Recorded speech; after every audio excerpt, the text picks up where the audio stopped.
All right. Great. Hi, I'm Tom Cooper, and I want to talk to you about the next book that we'll be talking about in our Tuesday evening book discussion group here at the library. Before I do that, I wanted to mention an interesting side note. If you're a fan of book discussions and you've been in any book discussion groups for the past few years, you've probably talked about the book Water for Elephants by Sarah Gruen. It was an excellent book that's been used a lot in book discussion groups. And they just made the movie version of it. It stars Reese Witherspoon and Robert Pattinson. It's a good cast, and I hope it'll be a good movie. It comes out later in April, so that's something to watch for. Now, the book that we're going to talk about in our book discussion group in April is Death in the Andes by Mario Vargas Llosa. He's the Peruvian Nobel Prize winner, and as one critic put it, this was Vargas's return to form after a couple of books that weren't quite so good. It is an excellent book. And I want to point out another side note. A large part of the plot in here concerns the Shining Path guerrillas. That's that communist terrorist group that was active in Peru since the 70s until I think they're still active there now.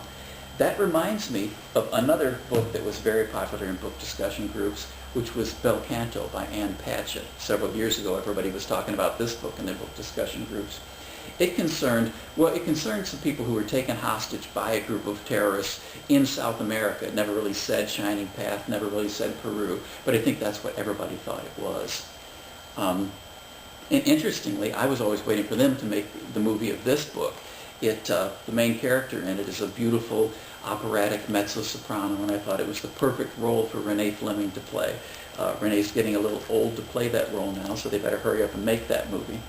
Anyway, Death in the Andes is the story of two police officers, as Corporal Letuma and his deputy Tomas, and they have been sent as the only police presence to this remote and very desolate Peruvian village. It's a mining village way up in the Andes Mountains.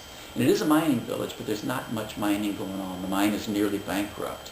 Anybody who does have a job has a job working on a highway that's being pushed through that area. It's also kind of strange because the highway was originally meant to service the mine, and now with very little mining going on, even the highway is probably redundant. But as the story starts, the police officers receive in rapid succession the reports of three men who just disappeared. Nobody knows what's happened to them.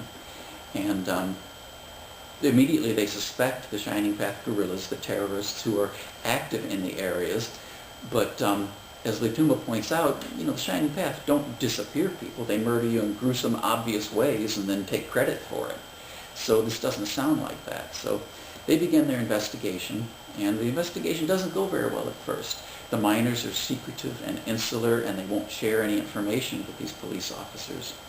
But the investigation leads pretty quickly to this one. It's the only bar in town, the place where everybody hangs around in the evenings, and the bar is owned by a strange couple. It's Dionisio and his wife Adriana.